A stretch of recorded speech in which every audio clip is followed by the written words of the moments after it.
Senior leaders in Australia's Catholic Church have rejected calls by a wide-reaching investigation into child abuse to end mandatory celibacy for priests and break the secrecy of confession.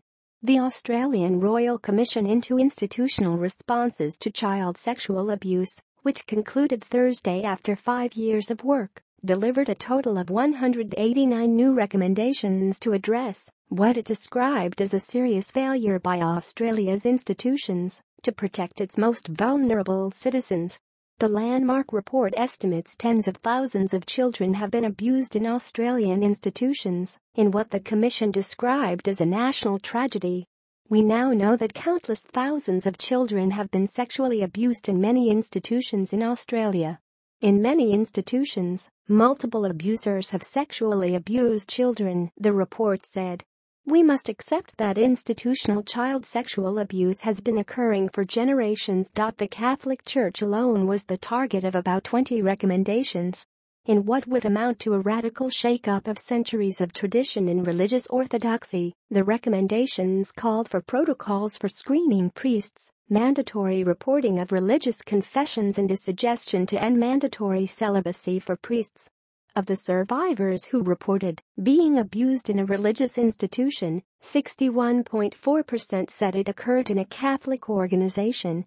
The failure to understand that the sexual abuse of a child was a crime with profound impacts for the victim, and not a mere moral failure capable of correction by contrition and penance, is almost incomprehensible, the report said. But the Archbishop of Sydney, Anthony Fisher, refused to consider breaking the sanctity of confession, calling it a distraction, while adding ending celibacy would not necessarily end child abuse. I think the debates about celibacy will go on however people respond to this issue, Fisher told a press conference Friday. We know very well that institutions who have celibate clergy and institutions that don't have celibate clergy both face this problem. We know very well that this happens in families that are certainly not observing celibacy. It is an issue for everyone, celibate or not. Fisher added that any proposal to effectively stop the practice of confession in Australia would be a real hurt to all Catholics and Orthodox Christians, and I don't think would help any young person. Fisher went on to apologize to the victims of abuse and admitted it had damaged the credibility of the Church in the broader community. Senior Catholic figure Archbishop of Melbourne Dennis Hart echoed the views of Fisher, saying that while he fully apologized on behalf of the Church, he couldn't report any child abuse revealed to him inside a confessional.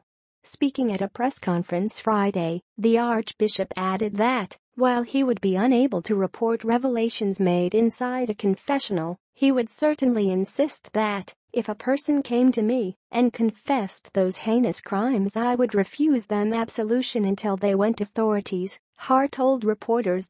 Gary Bama, professor of sociology at Monash University in Melbourne, told CNN there will be resistance from within the Church, but change is likely and definitely possible. We have heard the most horrific accounts of abuse during this inquiry, and the Catholic Church knows that they need make changes after so much outcry. It won't be easy, and there will be a big pushback, but ultimately we may see change, said Bama.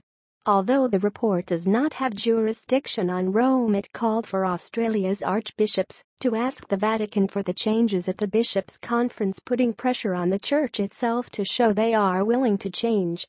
1 in 10 Catholic priests are accused since 2012. The report's findings have shocked Australians with the breadth of abuse inside the country's religious and state institutions, such as churches, youth groups, care homes and schools.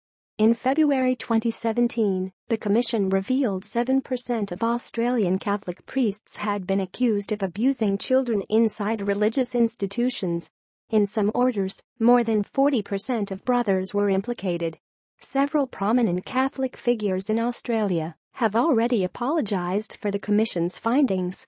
On Friday, Francis Sullivan, CEO of the Catholic Church's Truth, Justice and Healing Council, said in a statement the recommendations were very sensible and practical. What now needs to be made clear by the Church leadership is that they take these recommendations and findings seriously, and that they are willing to act swiftly in implementing the findings, he said. Sullivan added although the commission may have finished, the work of implementing its findings was only now just starting. Professor Day Cahill, a former priest who is a consultant to the inquiry, told CNN the recommendations issued Friday were momentous. This report is devastating for the Catholic Church, and it's the first time any appointed government inquiry has called for the end of mandatory celibacy, he said. Allegations of sexual abuse in the Catholic Church stretch across multiple countries with large Catholic populations, including Austria, Brazil, Germany, Ireland, Italy, the Netherlands, Spain, Switzerland and perhaps most famously, the United States, where children accused more than 4,000 priests of sexual abuse between 1950 and 2002, according to a report compiled by the John Jay College of Criminal Justice.